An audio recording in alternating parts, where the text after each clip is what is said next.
Hi everyone, welcome back to O2IS Academy. My name is Diksha. Punjab civil services में पिछले questions हम solve कर रहे हैं 2014, 15, 18 and 21। History polity science complete है अपनी। ज्योग्राफी का हम 2021 और मिसलेनियस वाली कैटेगरी आज कंप्लीट कर लेंगे और इसके साथ आपका ज्योग्राफी पार्ट भी कंप्लीट हो जाएगा।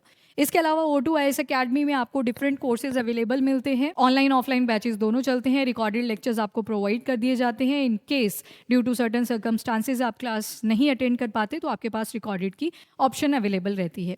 और इसके साथ आपको डेडिकेटेड मेंटोर असाइन कर दिए जाते हैं जो कि आपका एक प्रॉपर सिस्टमेटिक वे से स्टडी प्लान करते हैं ताकि आपकी स्टडी एक प्रॉपर तरीके से हो सके। चलिए जी स्टार्ट करते हैं। जो 2021 के हमारे क्वेश्चंस बच गए थे। Now choose the incorrect statement. आपने सिर्फ इनकरेक्ट स्टेटमेंट यहाँ पे बतानी है। आपसे जो क्वेश्चन पूछा गया है सी ऑफ गैलीली। अब सी ऑफ गैलीली की अगर मैं बात करूँ तो पहले आपको लोकेशन पता होनी चाहिए। तो मेडिटेरियन सी के साइड में पहले एक कंट्री हुआ करती थी पैलेस्तीन, जिसको किसने ऑक्यूपाई कर लिया था बाद में? इजराइल ने। ठीक है, आपको पता है बाकी की पूरी स्टोरी। तो यहाँ पे मेडिटेरियन सी मिलेगा और यहाँ पे आपको मिल जाएगा इजराइल। इजराइल में ही बिल्कुल कॉर्नर पे आप देखोगे तो देयर इज़ अ सिटी जिसको बोलते हैं गाज़ा सिटी, और या फिर इसको गाज़ा पट्टी भी कह देते हैं, गाज़ा स्ट्रिप भी कह देते हैं।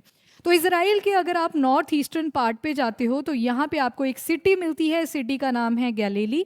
और साइड में आप देखोगे कि कौन सा एरिया है, गोलन हाइट्स वाला एरिया है। गोलन हाइट इसराइल ने किससे एनेक्स करा था? Again from the Syria. ठीक है, तो मतलब सीरिया के साथ भी इसराइल का बॉर्डर लगता है। तो इसी सी ऑफ गैलीली की बात करी गई है कि it is lava blocked lake in valley, कि ये जो है एक तरह से लावा ब्लॉक्ड लेक है इस वैली का। तो ये स्टेटमेंट तो बिल्कुल करेक्ट है। ठीक है, ये बिल्कुल फैक्चुअल बेस्ड इंफॉर्मेशन आपसे पूछी गई थी, तो अगर पढ़ा होता तो it was easy to attempt, otherwise tough था। उसके अलावा तफील ललेथ ओएसिस के ऊपर आपसे क्वेश्चन पूछा गया है जिसकी लोकेशन बताई है जॉर्डन में, और साथ में बोला है कि ये वॉल से सराउंडेड है, दीवारों से सराउंडेड है टू द डस्ट स्टॉर्म। और लोकली कौन से डस्ट आते हैं यहाँ पे? सिमोन्स। अब सिमोन्स जो हैं these are the winds of Libya वाला रीजन।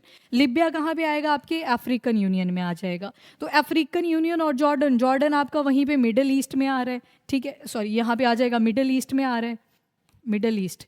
तो जॉर्डन जो था ये कंट्री यहाँ पे गलत लिखी थी बिकॉज तफील ललेथ ओएसिस आपका कहाँ पे लोकेटेड है? अफ्रीकन यूनियन के लिबिया के अंदर। तो ये वाला जो है इनकरेक्ट है और इसी वजह से आपका only 2 is going to be correct answer because आपसे इनकरेक्ट पूछा हुआ था। नेक्स्ट क्वेश्चन देखते हैं। आपसे पूछा गया है चूज द इनकरेक्ट स्टेटमेंट। तो फर्स्ट स्टेटमेंट है Hausa are primarily pastoral tribe of Nigeria for whom cattle is a symbol of wealth।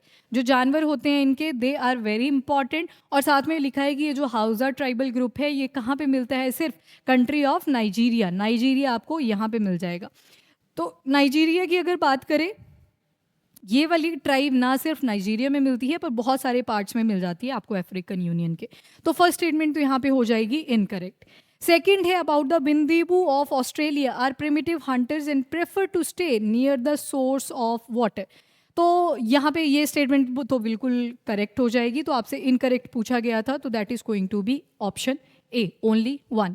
बिंदीबू तो ऑस्ट्रेलिया के ही हैं, अभी भी हंटिंग वगैरह पे बिलीव करते हैं और साथ में उसी साइड में रहते हैं जहाँ पे वाटर अवेलेबल होता है, यानी कि पुराने टाइप की सिविलाइजेशन आज भी आपको देखने को मिलेगी।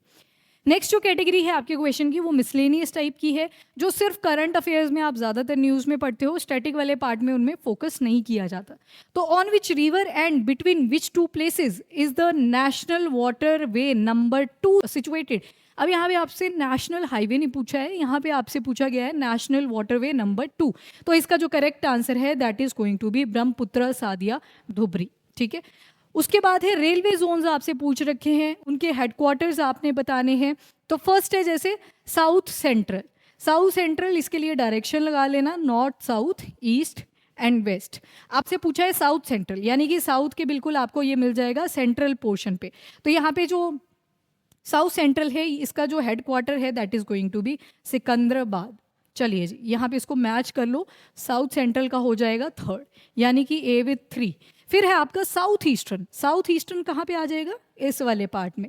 साउथ ईस्टर्न का हेडक्वार्टर आपको कहाँ पे मिलेगा? तो that is going to be at Kolkata. तो जो सेकेंड ऑप्शन होगा आपका दैट इज 1। तो 3, 1। उसके बाद है साउथ वेस्टर्न, मतलब इस रीजन के बारे में बात हो रही है। तो साउथ वेस्टर्न, साथ में मैप को अज्यूम करते चलो, आप इस डायरेक्शन के बेसिस पे आराम से लगा सकते हो।